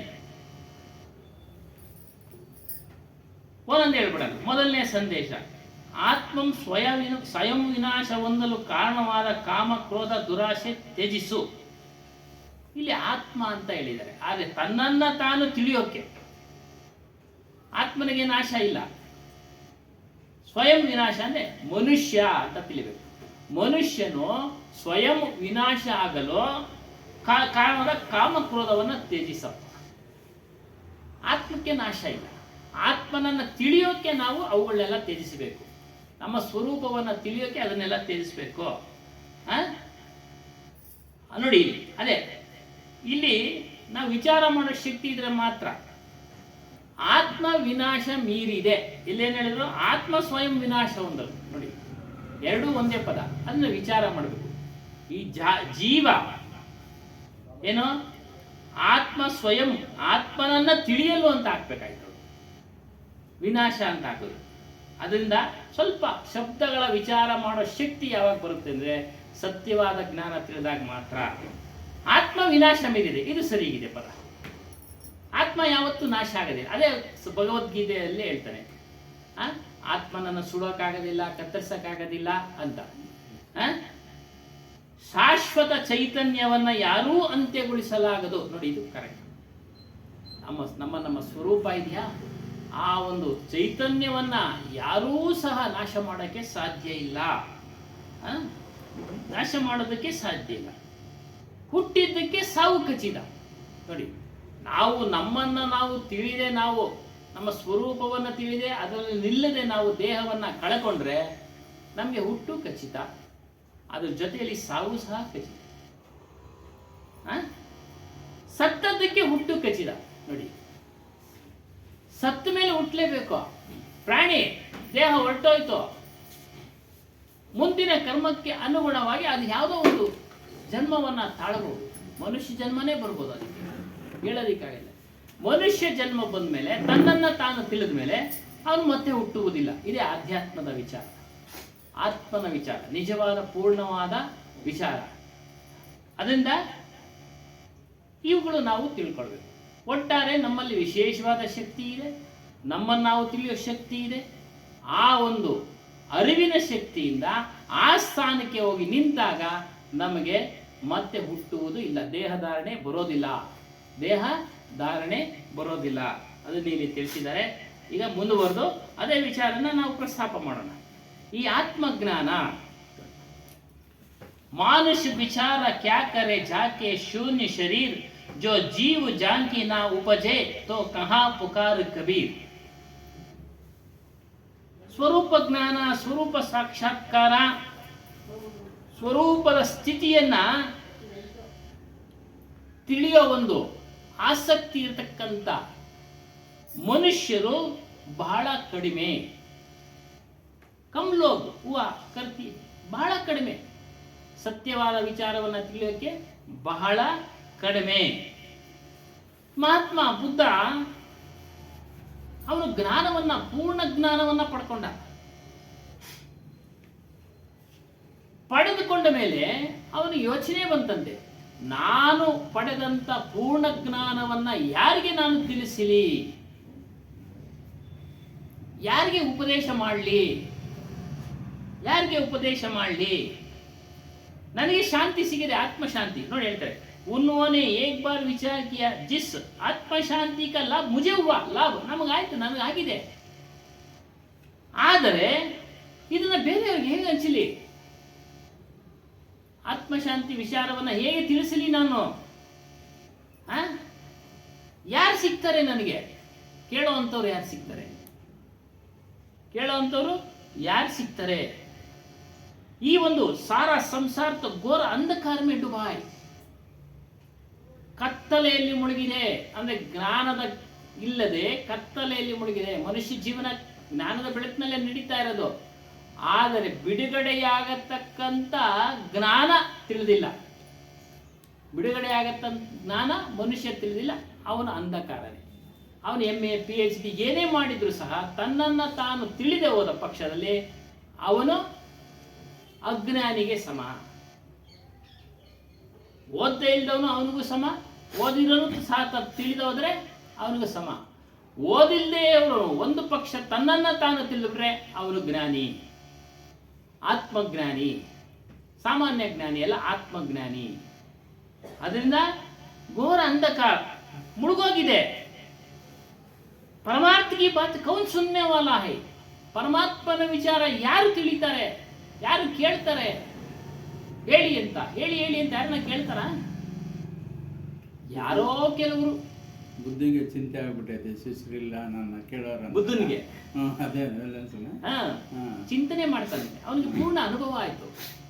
ಅವನಿಗೆ ಪೂರ್ಣ ಅನುಭವ ಆಯ್ತು. ಆತ್ಮಶಾಂತಿ, ಆತ್ಮಜ್ಞಾನದ ಅನುಭವ ಆಯ್ತು. ಅದನ್ನ ತಿಳಿಬೇಕಾದ್ರೆ ಈ ವಿಚಾರಗಳನ್ನ ಅದನ್ನ ಹೇಗೆ ಪಡಿಬೇಕು ಅನ್ನೋ ವಿಚಾರವನ್ನ ಯಾರಿಗೆ ತಿಳಿಸ್ಲಿ ನಾನು? ಬಹಳ ಕಡಿಮೆ ಇದ್ದಾರೆ ನೋಡಿ. ಆಗಿನ ಕಾಲದಲ್ಲಿ ಬುದ್ಧನ ಹಿಂದೆ 2000 ವರ್ಷ ಆಯ್ತು, ಆಗಲೇನೆ ಅಷ್ಟು ಕಡಿಮೆ ಇದ್ರು. ಹೀಗಿರುವಾಗ 2000 ವರ್ಷ ಕಳೆದ ಮೇಲೆ ಈಗ ಇನ್ನೂ ಇಲ್ವೇ ಇಲ್ಲ ಅಂತಾನೆ ಅನ್ಕೊಬೇಕು. ಯಾರ ಪುಣ್ಯಾತ್ಮರು ನಿಮ್ಮಂಥವ್ರು ಬಂದು ಕೇಳ್ತಾ ಇದ್ದೀವಿ. ಅಲ್ಲಿಗೂ ಅವಾಗ ಜನಸಂಖ್ಯೆ ಕಡಿಮೆ ಅದನ್ನ ಹೇಳ್ತಾರೆ. 100ಕ್ಕೆ ಒಂದೂ ಇಲ್ಲ, 1000ಕ್ಕೆ ಒಂದೂ ಇಲ್ಲ ಅನ್ನಂಗೆ. ಇವಾಗ ಎಷ್ಟು ಜನ ಇದ್ರೂ ಕಡಿಮೆ. ಕೋಟಿಗೊಬ್ರು ಅವಲ್ಲೇ ಹೇಳ್ಬಿಟ್ರು 600 ವರ್ಷಗಳಿಂದ ಈ ವಿಚಾರವನ್ನ ಕೇಳತಕ್ಕಂಥವ್ರು ಕೋಟಿಗೆ ಒಬ್ರು. ಮಾನದಂಡ. ಇದಕ್ಕೆ ಮನುಷ್ಯನಿಗೆ ಆತ್ಮಜ್ಞಾನ ತಿಳಿಬೇಕಾದ್ರೆ ಮಾನದಂಡ ಏನ್ ಸ್ವಾಮಿ? ಮಾನದಂಡ ಏನು ಇಲ್ಲ, ಯಾವ ಮಾನದಂಡನೂ ಇಲ್ಲ. ಮಾನದಂಡ ಅಂದ್ರೆ ಏನ್ ಅರ್ಥ ಹೇಳ ಸ್ವಲ್ಪ ನೀವು ಬಿಡಿಸಿ. ಒಂದು ಕ್ವಾಲಿಫಿಕೇಶನ್. ನೋಡಿ, ಯಾವ ಕ್ವಾಲಿಫಿಕೇಶನ್ ಇಲ್ಲ. ಹಿಂದೆ ವರ್ಣಾಶ್ರಮದಲ್ಲಿ ಬ್ರಾಹ್ಮಣ, ಕ್ಷತ್ರಿಯ, ವೈಶ್ಯ, ಶೂದ್ರ ಈ ವರ್ಣಾಶ್ರಮದನ್ನ ಸೃಷ್ಟಿ ಮಾಡಿದವನು ಮನುಷ್ಯ. ಅವನೇ ಮಾನದಂಡ ಮಡಗಿದ್ದು. ಕೇವಲ ಬ್ರಾಹ್ಮಣರು ಮಾತ್ರ ವಿದ್ಯೆಯನ್ನು ಕಲಿಯಲು ಅರ್ಹರು. ಅದರಲ್ಲೂ ವಿಶೇಷವಾಗಿ ಆತ್ಮವಿದ್ಯೆಯನ್ನು ಕಲಿಬೇಕಾದ್ರೆ ಅವರೇ ಅರ್ಹರು. ಬೇರೆ ಉಳಿದವರು ಶೂದ್ರರು ಯಾರು ಕಲಿಯೋ ಆಗಿಲ್ಲ, ಮಹಾಪಾಪ ಅಂತೇಳಿ ಮಾನದಂಡ ಮಡಗಿದವರು. ಅದರಲ್ಲಿ ಕೆಲವರು ಬ್ರಾಹ್ಮಣರು, ಎಲ್ಲರೂ ಅಲ್ಲ. ಕೆಲವರು ಪಾಪ ಸತ್ಯವಾದ ಮಾರ್ಗದಲ್ಲಿ ನಡೆದಿದ್ದಾರೆ. ಕೆಲವರು ಏನ್ ಮಾಡಿದ್ರು, ಮಾನದಂಡ ಮಾಡಿದ್ರು. ಅಂದ್ರೆ ಆ ಮಾನದಂಡನೇ ಇಲ್ಲ. ಏನು ಅಂದ್ರೆ ಇಚ್ಛೆ ಆಗ್ಬೇಕಷ್ಟೇ. ಅಷ್ಟೇ ಹೇಳ್ತಾರೆ ನೋಡಿ. ಪಿಪಾಸ ಅಂದ್ರೆ ಆಸಕ್ತಿ ಬರ್ಬೇಕು, ಅನ್ನೋ ತಿಳಿಬೇಕು. ನನ್ನನ್ನು ನಾನು ತಿಳಿಬೇಕಪ್ಪ. ಸತ್ಸಂಗ ಕೇಳ್ತಾ ಆಸಕ್ತಿ ಬರಬೇಕು. ಬರೀ ಸತ್ಸಂಗ ಕೇಳೋದು ಹೋಗೋದು, ಸತ್ಸಂಗ ಕೇಳೋದು ಹೋಗೋದಲ್ಲ. ಆಸಕ್ತಿ ಬರಬೇಕು. ನಾನು ಯಾರು ತಿಳಿಯೋ ಆಸಕ್ತಿ. ಅವ್ರು ಹೇಳ್ದಂಗೆ ಇಚ್ಛೆ ಇದ್ರು ಆಗಿನ ಕಾಲದಂಗೆ ಇವರು ಆಸೆ ನಮ್ಗೆ ಇಚ್ಛೆ ಇದ್ರು ನಮಗೆ ಮಾನದಂಡ ಇತ್ತಲ್ಲ. ಶೂದ್ರ, ಕ್ಷತ್ರಿಯ ನೀನ್ ಬರ್ಬೇಡ, ಇವಾಗ ನಾನು ಬರ್ಬೇಡ ಅಂದಿದ್ರೆ ನನಗಿಲ್ಲ ಇಲ್ಲೇ. ಹೌದೌದು. ಆಗ್ಲೂ ಸಹ ಬುದ್ಧನಿಗೆ ಅಡಚಣೆ ಮಾಡ್ತಾರಲ್ಲ. ಶೂದ್ರನ ಮುಟ್ಟಿದ ಕೂಡಲೇ ನೀನು ಅಸ್ಪೃಶ್ಯ ಆಗ್ಬಿಟ್ಟೆ. ಅದಕ್ಕೆ ಅವ್ನು ಸಮಾಧಾನ ಹೇಳ್ತಾನ ಅವ್ರಿಗೆಲ್ಲ. ಏನೋ ತನ್ನಲ್ಲಿರ್ತಕ್ಕಂಥ ಜ್ಞಾನದ ವಿಚಾರಗಳನ್ನ ಹೇಳಿ ಅವನ್ನೆಲ್ಲ ಸುಮ್ಮನೆ ಮಾಡ್ತಾನೆ. ಒಮ್ಮೆ ಅದೇ ಅವನ ವಿಚಾರವನ್ನೇ ತಗೊಳ್ಳೋಣ. ಪಂಡಿತರು ಒಬ್ಬ ರಾಜನ ಕಡೆಯಿಂದ ಶ್ರಾದ್ದ ಕರ್ಮಗಳನ್ನ ಮಾಡಿಸ್ತಾ ಇದ್ರು. ಏನೋ ಅವ್ರ ಹಿರಿಯರಿಗೆ ಇವರು ಮಾಡಿದ್ರೆ ಅವ್ರಿಗೆ ಮುಕ್ತಿ ಸಿಕ್ಬಿಡುತ್ತೆ ಅಂತ ವಿಚಾರವನ್ನ ತಿಳಿಸಿದ್ರು. ಮುಕ್ತಿ ಅಂದ್ರೆ ಬಿಡುಗಡೆ. ಅವರು ಅಲಿತಾ ಇರ್ತಾರಂತೆ, ಪ್ರೇತಾತ್ಮರಾಗಿ ಅಲಿತಾ ಇದ್ದಾರೆ ಅಂತ ಇಲ್ಲ ಸಲ್ಲದ ಒಂದು ವಿಚಾರವನ್ನ ತಿಳಿಸಿ ಅವನು ಕರ್ಮ ಮಾಡಿಸ್ತಾನೆ. ಅದೇ ಸಮಯಕ್ಕೆ ಬಂದು ವಿಚಾರ ಗೊತ್ತಾಯ್ತು, ಅವನಿಗೆ ರಾಜನನ್ನ ಕರೀತಾನೆ. ಒಂದು ತುಪ್ಪದ ಮಡಿಕೆ, ಇನ್ನೊಂದು ಕಲ್ಲುಗಳಿರೋ ಮಡಿಕೆ ತರಿಸ್ತಾನೆ. ತರಿಸ್ಬಿಟ್ಟು ನದಿನಲ್ಲಿ ಬಿಡ್ತಾನೆ. ಒಡಿ ಅಂತಾನೆ, ದೊಣ್ಣೆ ತಗೊಂಡು ಎರಡಕ್ಕೂ ಹೊಡಿತಾನೆ. ಆ ತುಪ್ಪ ಇರೋ ಗಡಿಗೆ ಒಡೆದು ನೀನ್ ಮೇಲೆ ತೇಲುತ್ತೆ. ಕಲ್ಲುಗಳಿರೋ ಗಡಿಗೆ ಒಡೆದೋಗ್ತಾನೆ, ಕಲ್ಲುಗಳೆಲ್ಲ ಮುಳುಗೋಗ್ತವೆ. ಹೇಳ್ತಾನೆ ಇದು ಸ್ವಾಭಾವಿಕ ಅಂತ ರಾಜ ಹೇಳ್ತಾನೆ. ಸ್ವಾಭಾವಿಕ ಸ್ವಾಮಿ, ನೋಡಪ್ಪ ನಿನ್ನ ಬಾಯಿನಲ್ಲೇ ಬಂತು ಸ್ವಾಭಾವಿಕ ಅಂದ್ರೆ ಅದು ಸ್ವಾಭಾವಿಕ. ಅದೇ ರೀತಿಯಾಗಿ ಸ್ವಾಭಾವಿಕವಾಗಿ ಮನುಷ್ಯ ತನ್ನನ್ನ ತಾನು ತಿಳಿದ್ರೆ ಮಾತ್ರನೇ ಬಿಡುಗಡೆ. ನೀನ್ ಮಾಡಿದ ಮಾತ್ರಕ್ಕೆ ಅವನಿಗೆ ಬಿಡುಗಡೆ ಇಲ್ಲ. ಅವನೇನೇನು ಕರ್ಮ ಮಾಡಿರ್ತಾನೋ. ಆದರೆ ನೀನು ಯಾವ ಮಾರ್ಗದಲ್ಲಿ ನಡೀತೀಯೋ ನೀನು ಯಾವ ಮಾರ್ಗದಲ್ಲಿ ನಡೀತೀಯೋ ಮುಂದಿನ ಪೀಳಿಗೆಗಳು ಆ ಜೀನ್ಸ್ ಅಂತ ಹೇಳ್ತಾರಲ್ಲ ಅದು ಹೋಗಿ ಅವರು ಸಹ ಈ ಮಾರ್ಗಕ್ಕೆ ಬರುವಂತರಾಗ್ತಾರೆ ಶಾಸ್ತ್ರಗಳೇ. ಉದಾಹರಣೆಗೆ ನಿಮ್ಮ ತಂದೆ ತಾಯಿಗಳು ಗುರು ಪರಂಪರೆ ನೀವು ಪಾಲನೆ ಮಾಡ್ತಾ ಇದ್ದೀರಾ, ಎಲ್ಲರನ್ನೂ ಕರೆದಿ ಒಂದು ಸತ್ಕಾರ ಮಾಡಿದ್ವಿ, ಎಲ್ಲರೂ ನಿಮ್ಮ ಕುಟುಂಬದವರೆಲ್ಲರೂ ಏನಕ್ಕೆ ಆ ಒಂದು ಪರಂಪರೆ ತೋರಿಸ್ಕೊಟ್ಟಿದ್ರು, ಅದನ್ನು ನೀವು ಮಾಡಿದ್ರಿ. ಹಾಗೆ ಇಲ್ಲಿ ಪರಂಪರೆ ಅಂತ ಬರುತ್ತಾ ಇಲ್ಲ, ಆಸೆಗೆ ನಮ್ಗಿನ್ನ ಚೆನ್ನಾಗಿ ಆಗ್ಬೇಕು ಅಂತ ಏನಾದ್ರು ಬರುತ್ತೆ ಸರ್? ಆತ್ಮಜ್ಞಾನ ಚೆನ್ನಾಗಿ ಆಗ್ಬೇಕು ಅನ್ನೋದು ಆಸೆ ಒಳ್ಳೇದೇ. ಜ್ಞಾನ ಅದಕ್ಕಿಂತ ಹಾ. ಇದು ಸಂಪಾದನೆ ಗುರುಗಳು ಬಂದ್ರೆ ಒಂದು ಅಲ್ಲ ನಾನು ಇಲ್ಲ, ಹೇಳೋದು ಇರುತ್ತೆ, ತಪ್ಪಲ್ಲ, ಇಲ್ಲ, ಇಲ್ಲ, ನಾನು ಹೇಳೋದು ತಪ್ಪಲ್ಲ ಸರ್. ಇರುತ್ತೆ ಕೆಲವರು ಅದ್ರ ಆಸೆಯಿಂದ ನಾವು ಒಂದನೂ ಇರುತ್ತೆ. ಇರುತ್ತೆ. ಇದು ನಾನು ಹೇಳೋದು ನನಗೊಬ್ಬರಿಗೆಲ್ಲ ಇಲ್ಲ, ಇಲ್ಲ, ಸಮಾಜದಲ್ಲಿ ಇರುತ್ತೆ. ಇರುತ್ತೆ. ಕೆಲವರು ಹೇಳ್ತಾರೆ, ಕೆಲವರು ಹೇಳಲ್ಲ. ನಾವು ಎರಡೂನು ಇಲ್ಲಿ ನಾವು ಎರಡೂನು ತಗೋಬೇಕಾಗ್ತದೆ. ಖಂಡಿತ. ಹಾ ಅಷ್ಟೇ, ಇನ್ನೇನು. ಅದಕ್ಕೆ ನಮ್ಮ ಸ್ವಾಮಿಗಳು ಉದಾಹರಣೆ ಹೇಳ್ತಾ ಇದ್ರು. ನಮ್ಮ ಸ್ವಾಮಿಗಳು ಒಂದು ಉದಾಹರಣೆ ಹೇಳ್ತಾ ಇದ್ರು. ಯಾರೂ ಸಹ ಇಲ್ಲಿ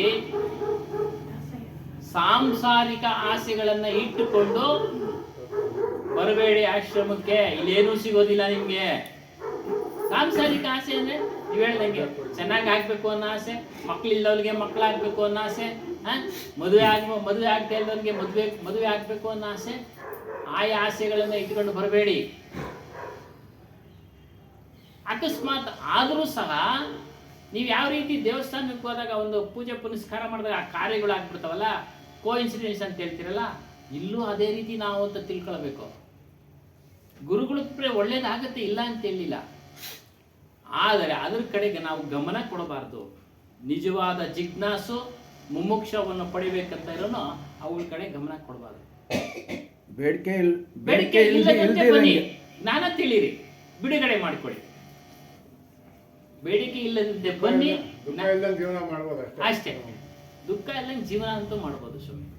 ಅದೇ ಅವಾಗ ಇನ್ನೊಂದು ಮಾತು ನಾವು ಬಂದಾಗ ಮಾತಾಡ್ತಾ ಇರ್ತೀವಿ. ಈ ಪೊಲೀಸ್ನವ್ರು ಇತ್ತೀಚೆಗೆ ಆತ್ಮಹತ್ಯೆ ಮಾಡ್ಕೊಳ್ತಾ ಇದ್ದಾರೆ.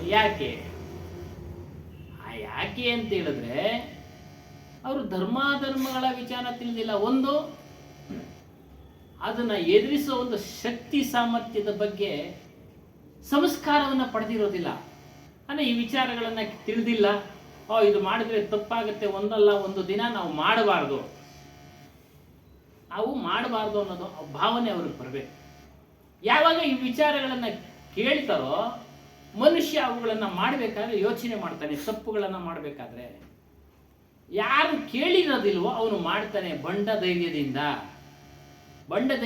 ಮಾಡ್ತಾನೆ. ಅದ್ರ ಫಲ ತಕ್ಷಣವೇ ಸಿಗ್ಬೋದು, ಮುಂದಿನ ಜನ್ಮದಲ್ಲಾದ್ರೂ ಸಿಗ್ಬೋದು. ಇಷ್ಟೇ ವ್ಯತ್ಯಾಸ. ಒಟ್ಟಂತೆ ಅವನು ಮಾಡಿದ ಕರ್ಮಕ್ಕೆ ಫಲ ಉಂಟು, ಅದು ಅನುಭವಿಸಿ ತೀರಲೇಬೇಕು. ಯಾರು ಇದನ್ನು ತಿಳಿದಿರೋರು ಅದನ್ನ ಹೇಳಿದೆ ನಾನು. ಇನ್ನೊಂದು ರಿಟೈರ್ಡ್ ಆಗೋದ್ರಲ್ಲಿ ಸ್ವಲ್ಪ ಒಂದು 3-4 ತಿಂಗಳಲ್ಲಿ ನಮ್ಮ ಒಂದು ಘಟನೆ, ಕೊರೋನಾ ಟೈಮ್ನಲ್ಲಿ ಒಂದು ಪಾಸ್ಗಳು ಕೂಡ ಒಂದು ಅವಕಾಶ ಕೊಟ್ಟಿದ್ರು. ದೊಡ್ಡಬಳ್ಳಾಪುರದವರು ಬಂದು ನಮ್ಮಲ್ಲಿ ಪಾಸ್ ಕೇಳ್ತಾರೆ ಅಂದರೆ ಉದಾಹರಣೆಗೆ ಹಂಗೆ ಆಗಿತ್ತು.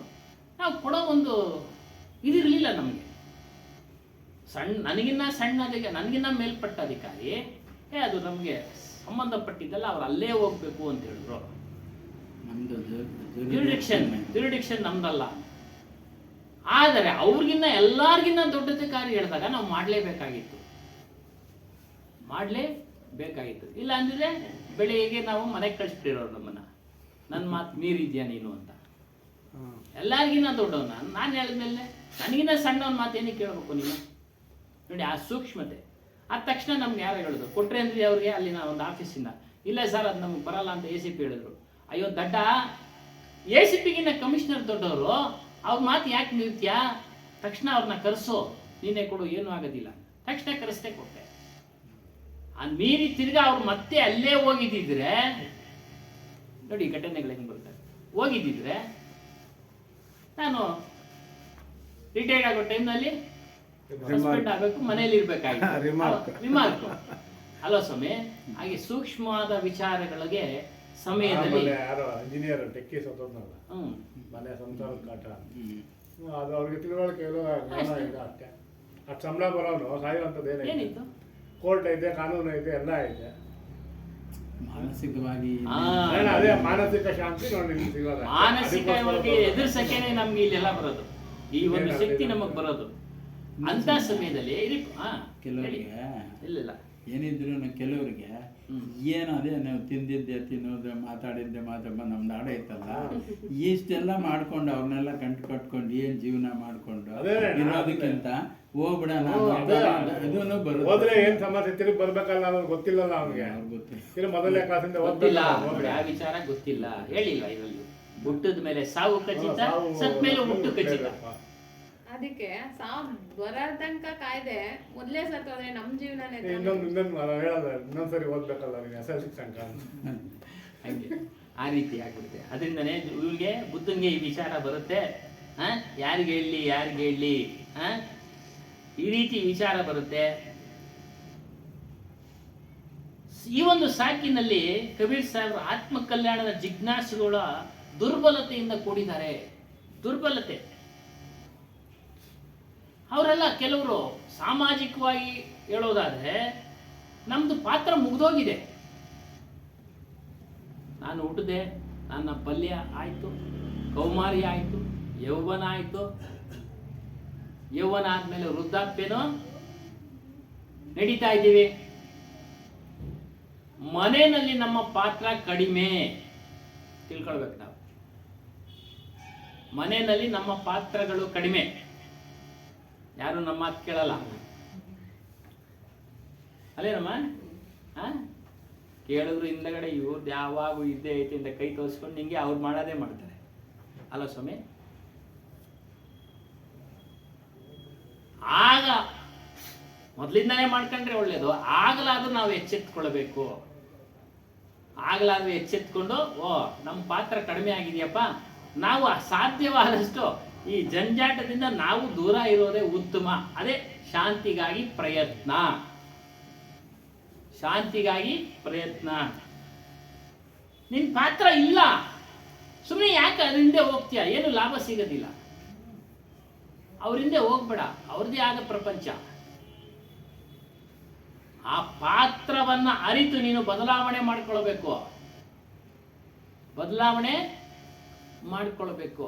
ವಾಟ್ಸಪ್ನಾಗೆಲ್ಲ ಬರುತ್ತೆ ಈಗ ಬಹಳ ಚೆನ್ನಾಗಿ. ನೀನು ಅವ್ರಿಗೆ ತಿಳುವಳಿಕೆ ಒಳಗೆ ಹೋಗ್ಬೇಡ, ಮೊಮ್ಮಕ್ಕಳನ್ನ ದಂಡಿಸ್ಬೇಡ. ಅಲ್ಲ, ಮೊಮ್ಮಕ್ಕಳ ಜವಾಬ್ದಾರಿ ನಿಂದಲ್ಲ. ಅಷ್ಟೇ ಅಷ್ಟೇ. ಒಂದು ಇತಿಮಿತಿನಲ್ಲ ಅಷ್ಟೇ. ಎಷ್ಟು ಬೇಕೋ ಅಷ್ಟು ಮಾತಾಡ್ಬೇಕು. ಸುಮ್ಮನೆ ಹೇಳೋದ್ರೆ ಇಲ್ಲಿಗೆ ಸೇರಿಸ್ಬಿಡೋದ, ನಾನು ಕರ್ಕೊಂಡು ಹೋಗ್ತೀನಿ ದಿನ ಅಂತ ತಾತ ಆಗಬೇಕಲ್ಲ. ಅದು ಲೈಫ್ ಲಾಂಗ್ ಚಾಟಿಂಗ್ ಹೇಳ್ಬಿಡ್ತಾರೆ. ಆದ್ರೆ ಕಷ್ಟ ನೋಡಿ, ನನ್ನ ತಲೆ ಮೇಲೆ ಆಗ್ತಾ ಅಂತ ನನ್ನ ಮಗನಿಗೆ ಹೇಳೋದು. ಇವರೇ ಮಾಡೋದು ಫಸ್ಟ್. ಹಂಗೆ ಒಂದೊಂದು ಪಾತ್ರ ಬದಲಾವಣೆ ಆದ್ರೆ ನಾವು ಬದಲಾವಣೆ ಆಗ್ಬೇಕು. ಅಪ್ಪ ಅಮ್ಮ ಮಕ್ಕಳಿರೋ ಅಪ್ಪ ಅಮ್ಮ ಆಗ್ತೀವಿ, ಅಪ್ಪ ಅಮ್ಮ ಅತ್ತೆ ಮಾವ ಆಗ್ತೀವಿ, ಅತ್ತೆ ಮಾವ ಅಜ್ಜಿ ತಾತ ಆಗ್ತೀವಲ್ಲ, ಅದೊಂದೊಂದು ಪಾತ್ರಕ್ಕೂ ಬೇರೆ ಪಾತ್ರಗಳು. ಆ ಪಾತ್ರಗಳನ್ನು ನಿಭಾಯಿಸೋದು ಕಲ್ತ್ಕೊಬೇಕು. ನಾವು ನಿಭಾಯಿಸ್ಬೇಕು, ಅವ್ರ ಜೊತೆನೇ ಇರಬೇಕು, ಶಾಂತಿಯಿಂದ ಇರೋ ಹಾಗೆ ಪಾಲನೆ ಮಾಡ್ಕೊಳ್ಬೇಕು. ಅವಾಗ ಇವೆಲ್ಲ ಕೆಲ್ಸಕ್ಕೆ ಬರ್ತವೆ. ಸುಮ್ಮನೆ ಕುಳಿತುಕೊಂಡು ಮೊಣಕಾಲ ಮೇಲೆ ಕೈ ಇಕ್ಕೊಂಡು ತಲೆ ಊರೋದಲ್ಲ. ಅಪ್ಪ ಅವ್ರು ಹೇಳ್ತಾ ಇದ್ದು, ವಯಸ್ಸಾದ್ಮೇಲೆ ಕೆಲವರು ಏನ್ ಮಾಡ್ತಾರೆ, ಕೆಲಸ ಇಲ್ದವರು, ಚಿಂತನೆ ಮಾಡದೆ ಇಲ್ದವರು ಈ ಕೆಲಸ ಮಾಡ್ತಾರೆ ನೋಡಿ. ಅದು ನಾವು ಉತ್ಸಾಹ ತೆಗೆದುಕೊಳ್ಬೇಕು. ಆ ಉತ್ಸಾಹ ಪ್ರಾರಂಭದಿಂದಲೂ ಇದ್ರೂ ಒಳ್ಳೇದೆ, ಆ ಸಮಯದಲ್ಲಿ ಬಂದ್ರೂ ಒಳ್ಳೇದೆ. ಯಾವುದೋ ಒಂದು ರೂಪದಲ್ಲಿ ಇದರಲ್ಲಿ ಬಂದ್ರಂತೂ ಶ್ರೇಷ್ಠ. ಬೇರೆದ್ರಲ್ಲಿ ಇರ್ತಾರೆ, ರಾಮ ಕೃಷ್ಣ ಇರಲಿ ಬಿಡಿ, ಯಾವುದಾದ್ರೂ ಮಾಡ್ತಾ ಅವ್ರ ಅಂತ ನಾವು ಸಮಾಧಾನ ಮಾಡ್ಕೊಳ್ಬೇಕು. ಇದಕ್ಕೆ ಬಂದ್ರೆ ಇನ್ನೂ ಶ್ರೇಷ್ಠ, ಇದಕ್ಕೆ ಬಂದ್ರೆ ಇನ್ನೂ ಶ್ರೇಷ್ಠ. ಅದಕ್ಕೆ ಹೇಳ್ತಾರೆ ಇಲ್ಲಿ ಮಹಾತ್ಮರೆಲ್ಲ ಹೇಳ್ತಾರೆ, ಬಹಳ ಅದ್ಭುತ. ಶರಣರೆಲ್ಲ ಹೇಳ್ತಾರೆ ಸರ್. ಶರಣರು ಹೇಳ್ತಾರೆ, ಶರಣ ಬಾಲಸಂಗಮ ವಚನ ಹೇಳ್ತಾರೆ, ಕಲ್ಲು ದೇವರು ದೇವರಲ್ಲ, ಮಣ್ಣು ದೇವರು ಇತ್ಯಾದಿ. ಗೋಕರ್ಣ, ಕಾಶಿ, ಕೇದಾರ, ಅಷ್ಟಾವೃಷ್ಟಿ ಪುಣ್ಯಕ್ಷೇತ್ರಗಳು ದೇವರಲ್ಲ. ತನ್ನ ತಾನರಿತು ತಾನಾರೆಂದು ತಿಳಿದೊಡೆ ತಾನೇ ನೋಡ ಅಪ್ರಮಾಣ ಕೂಡಲ ಸಂಗಮ ದೇವ. ನೋಡಿ, ಇದನ್ನ ತಿಳಿಯಕ್ಕೆ ನಾವು ಬಂದಿದ್ದು. ಕೊನೆ ಸಾಲಿದೆಯಲ್ಲ, ಅದನ್ನ ತಿಳಿಯಕ್ಕೆ ನಾವು ಇಲ್ಲೆಲ್ಲ ಸೇರಿದ್ದೀವಿ. ಅದನ್ನೆಲ್ಲ ಮಾಡಿದ್ವಿ, ಹಿಂದಿನ ಜನ್ಮದಲ್ಲೂ ಮಾಡಿದ್ವಿ, ಈಗಲೂ ಮಾಡ್ಕೊಂಡ್ ಬಂದ್ವಿ. ನಾವೇ ನೋಡ್ಲಿಲ್ಲ ಅಂತಿಲ್ಲ. ಕೇದಾರಕ್ಕೆ ಹೋಗಿದ್ವಲ್ಲ ಸ್ವಾಮಿ, ಎಲ್ಲ ಬದ್ರಿಕಾಶ್ರಮ ನೋಡೋ ಸಮಯ ಸಿಕ್ತು, ಅನುಕೂಲ ಇತ್ತು, ಓದ್ವಿ. ವಯಸ್ಸಾದ್ಮೇಲೆಲ್ಲ ಆ ಕಡೆ ಎಲ್ಲ ಹೋಗೋಕ್ಕಾಗೋದಿಲ್ಲ, ಆ ಒಂದು ವಾತಾವರಣ ನಮಗೆ ಆಗೋದಿಲ್ಲ. ಈಗ ಹೋಗೋಕ್ಕಾಗೋದಿಲ್ಲ. ನೋಡಿದ್ವಿ ಅಲ್ಲೇನು ಇಲ್ಲ ಅನ್ನೋದು ಗೊತ್ತಾಯ್ತು. ಇರೋದೆಲ್ಲ ಎಲ್ಲಿ? ನಮ್ಮಲ್ಲೇ ಅನ್ನೋದು ಗೊತ್ತಾದ್ಮೇಲೆ ಅದ್ರ ಮೇಲೆ ಆಸಕ್ತಿನ ಬಿಟ್ವಿ. ಆಸಕ್ತಿ ನೋಡಲೇಬೇಕು ಅಂತೇನಿಲ್ಲ, ಅದನ್ನ ಆಸಕ್ತಿ ಇಲ್ಲ. ಅದ್ರ ಮೇಲೆ ನಾವು ನೋಡಲೇಬೇಕಪ್ಪ, ಅದು ನೋಡಬೇಕಾಯ್ತು, ಇದು ನೋಡಬೇಕಾಯ್ತು, ಏನಿಲ್ಲ. ಓದ್ವಿ, ಬಂದ್ವಿ, ಮುಗಿದಾಯ್ತು. ಏನು ಕೆಲಸ ನಮ್ಮದು? ನಮ್ಮನ್ನು ನಾವು ತಿಳಿಯೋ ಕೆಲಸ. ಅದನ್ನೇ ಹೇಳ್ತಾ ಇರೋದು, ನಮ್ಮನ್ನು ನಾವು ತಿಳಿಯೋ ಕೆಲಸ ನಾವು ಮಾಡಿಕೊಳ್ಬೇಕು. ಯಾರ ಮನಸ್ಸಿನಲ್ಲಿ ಜ್ಞಾನದ ಮಾತುಗಳನ್ನು ಕೇಳೋದಕ್ಕೆ ಉತ್ಸಾಹ ಇದೆಯೋ ಅವರಿಗೆ ವಿಚಾರವನ್ನು ತಿಳಿಸಿ.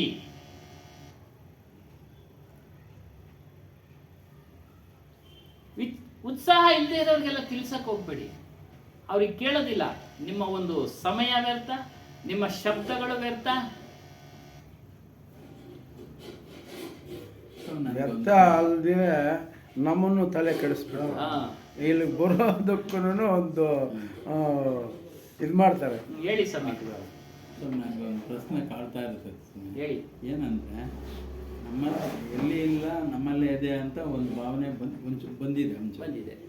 ಆದ್ರೆ ಒಂದು ದೇಶ, ಒಂದು ನಗರ, ಒಂದು ಪ್ರಾಂತ, ಒಂದು ಇದಾಗಬೇಕಾದ್ರೆ ಇವಾಗ ತಿರುಗಿ ಜಾಸ್ತಿ ಚೆನ್ನಾಗಿ ಆಗ್ಬೇಕಂದ್ರೆ ನಾವೆಲ್ಲ ಹೋದ್ರೆ ತಾನೆ ಎಲ್ಲ ಚೆನ್ನಾಗಿ. ಇವಾಗ ನಾನು ಬಿಳಿಗೆರೆ ರಂಗನ ಬೆಟ್ಟಕ್ಕೆ ಹೋಗಿದ್ದೆ, ಅಲ್ಲಿ ನಾನು ಹೋಗ್ಲಿಲ್ಲ, ನಾನು ಅಲ್ಲಿಲ್ಲ ಆ ಮೂರ್ತಿ ಇದು ಏನಿಲ್ಲ ಅಂತ ಸುಮ್ಮನೆ ಆಗ್ಬಿಟ್ರೆ ಅಲ್ಲಿರ್ತಕ್ಕಂಥ ಜನ ಅವ್ರಿಗೂ ನಮಗೂ ಸಂಪರ್ಕನೇ ಇರೋದಿಲ್ಲ, ಒಬ್ರಿಗೊಬ್ರಿಗೂ ಹೊಂದಾಣಿಕೆ ಅದೇನೋ ಇದಾಗೋದೇ ಇಲ್ವಲ್ಲ.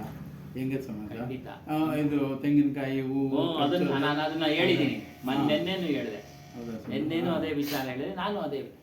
ನಾವು ಯಾವ ರೀತಿ ಸುಮ್ಮನೆ ಆಗ್ಬೇಕು ಅಂತಂದ್ರೆ, ಯಾರೋ ಅವ್ರಿಗೆ ಮಾಡ್ತಾ ಇದ್ದಾರೆ, ಅವರಿಂದ ಹಲವಾರು ಜನಗಳ ಜೀವನ ನಡೀತಾ ಇದೆ, ಸುಮ್ಮನೆ ಇದ್ಬಿಡ್ಬೇಕು. ಅದೇನು ನಿಂತಿದ್ರೆ ಬೇರೆ ಬದಲಾವಣೆ ಆಗೇ ಆಗ್ತದೆ. ಹುಡ್ಕೊಂತಾರೆ. ಕೊರೋನಾ ಟೈಮ್ನಾಗ ಎಷ್ಟು ಕೆಲಸ ಹುಡ್ಕೊಳ್ಳಿಲ್ವಾ? ಒಂದ್ ಪರಿಸ್ಥಿತಿ ಬಂದ್ರೆ ಹುಡ್ಕೊಂಡು ದೇವಸ್ಥಾನ ಬಿಟ್ಟು ಹೋಟ್ಲು ಮಾಡ್ತಾನ ಅವನು. ಅಲ್ಲಿ ಪ್ರಕೃತಿ ಸೌಂದರ್ಯ ನೋಡಕ್ ಬರ್ತಾರೆ, ನೋಡ್ಕೊಂಡು ಊಟ ಮಾಡ್ಕೊಂಡು ಬರ್ತಾರೆ ಅಂದ್ರೆ ಹೋಟ್ಲು ಮಾಡ್ತಾರೆ, ರೆಸಾರ್ಟ್ ಮಾಡ್ತಾರೆ, ಹೋಮ್ ಸ್ಟೇ ಮಾಡ್ತಾರೆ. ಬೆಟ್ಟ ಬಿಳಿಗಿರಂಗನ ಬೆಟ್ಟ ಎಷ್ಟು ಚೆನ್ನಾಗೈತೆ, ಅಲ್ಲಿ ಇನ್ನಷ್ಟು ರೆಸಾರ್ಟ್ ಮಾಡಿದ್ರೆ ಬರ್ತಾರೆ ಜನ.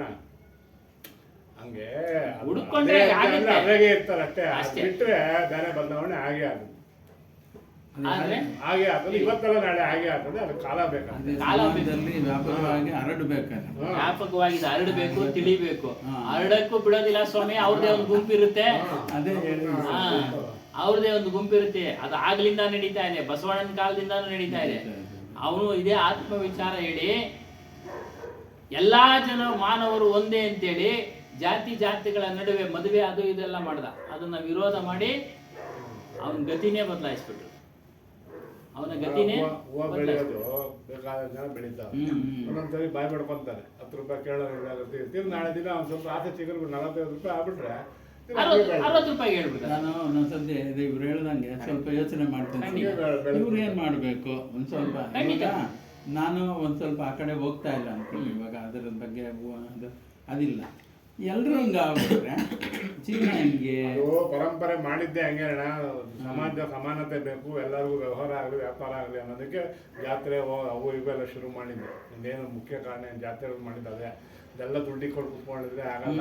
ನಾವು ಆಚೆ ಬರಬೇಕು, ಜನಗಳಿಗೆ ತಲುಪಬೇಕು, ಅವ್ರ ಜೀವನ ನಡಿಬೇಕು ಅಂತಾನೆ ಮಾಡಿರೋದು. ಮೂಲ ಉದ್ದೇಶ ಅದು. ಇದ್ರೂ ಆಗ್ತದೆ, ಇದ್ದಿರೂ ಬೇರೆ ಥರ ಆಗ್ತದೆ. ಇವಾಗ ಮಾಲ್ಗಳ ಸಂಸ್ಕೃತಿ ಆಗಲಿಲ್ಲ, ಈ ಅಂಗಡಿಗಳೆಲ್ಲ ಮುಚ್ಚಿಬಿಟ್ಟಾರ. ಮಾಲ್ಗಳು ಆಯ್ತಾರ, ಮಾಲ್ ಆದಾಗ ಹೆಂಗ್ ಬೊಬ್ಬೆ ಕೊಟ್ಕೊಂಡು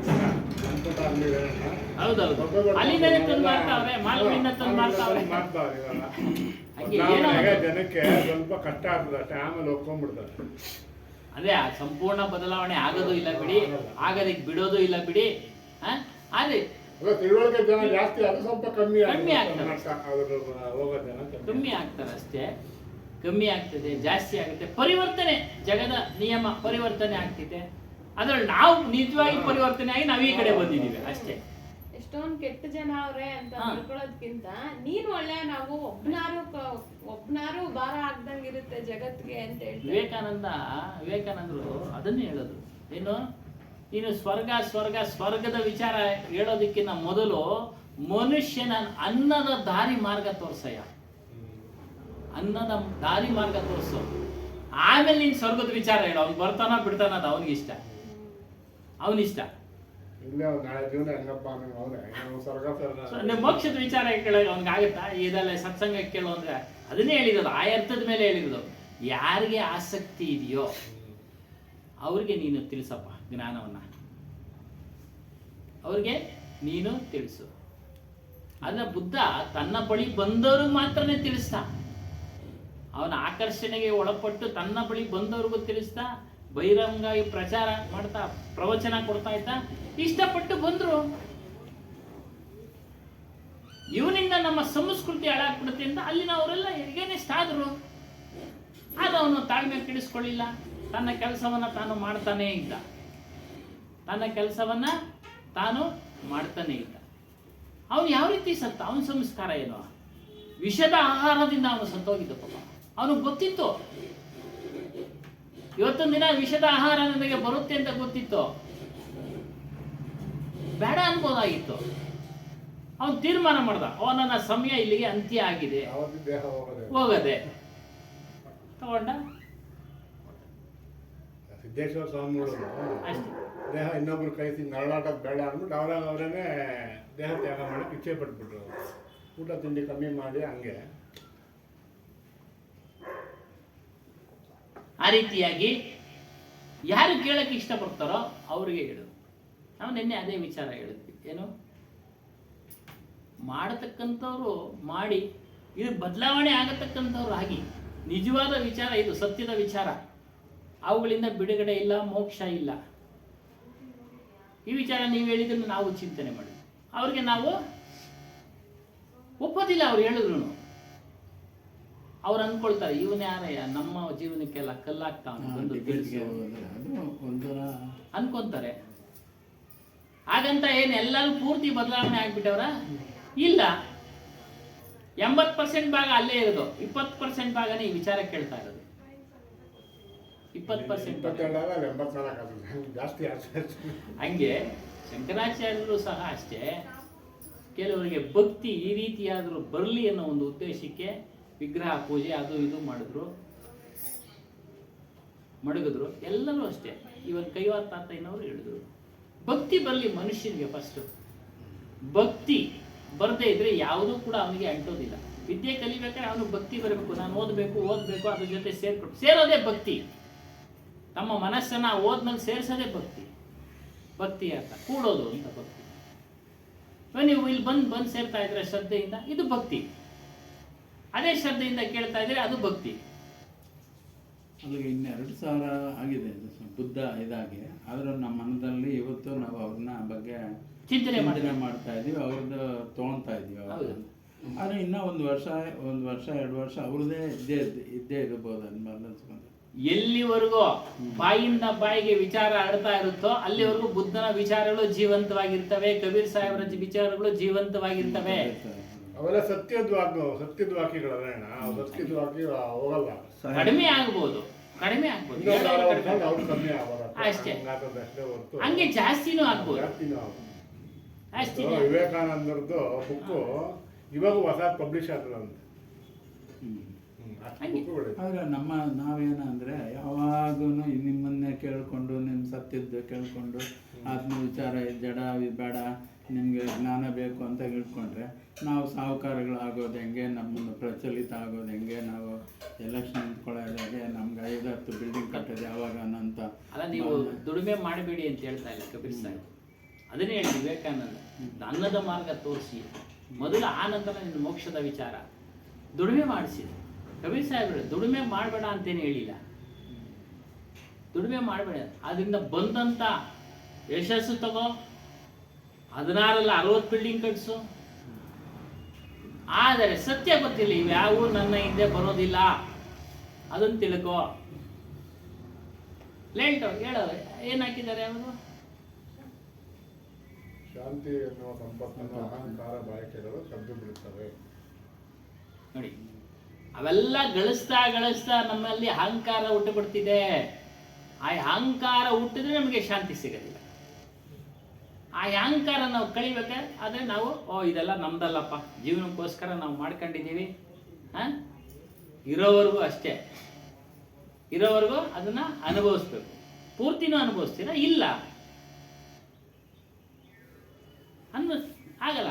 ಅದನ್ನೇ ತಿನ್ನಕ್ಕಾಗತ್ತಾ? ಇಲ್ಲ. ಚಿನ್ನ ಬೇಕಾದಷ್ಟೇ, ಚಿನ್ನ ತಿನ್ನಕ್ಕಾಗಲ್ಲ, ಅನ್ನನೇ ತಿನ್ನಕ್ಕಾಗಲ್ಲ. ಆ ರೀತಿ ವಿಚಾರ ಮಾಡಬೇಕು. ಸಾಧ್ಯವಾದಷ್ಟು ಒಳ್ಳೆ ಕಾರ್ಯಗಳನ್ನು, ನಿಮಗೆ ಬಂದಿರತಕ್ಕಂಥ ಐಶ್ವರ್ಯದಿಂದ ದಾನ ಧರ್ಮಗಳನ್ನು ಮಾಡಬೇಕು.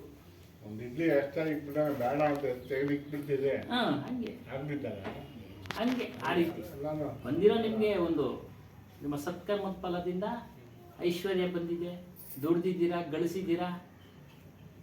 ಎಲ್ಲರಿಗೂ ಯಾಕೆ ಆಗ್ಬಾರ್ದು? ಎಲ್ಲರೂ ದುಡಿತಾ ಇದ್ದಾರೆ. ಅವ್ರವ್ರ ಭಾಗ್ಯ ಅವ್ರವ್ರು ಅಷ್ಟೇ. ಇದರಲ್ಲಿ ಅದನ್ನೇ ಹಾಕಿರೋದು. ಬಾರದು ಬಪ್ಪದು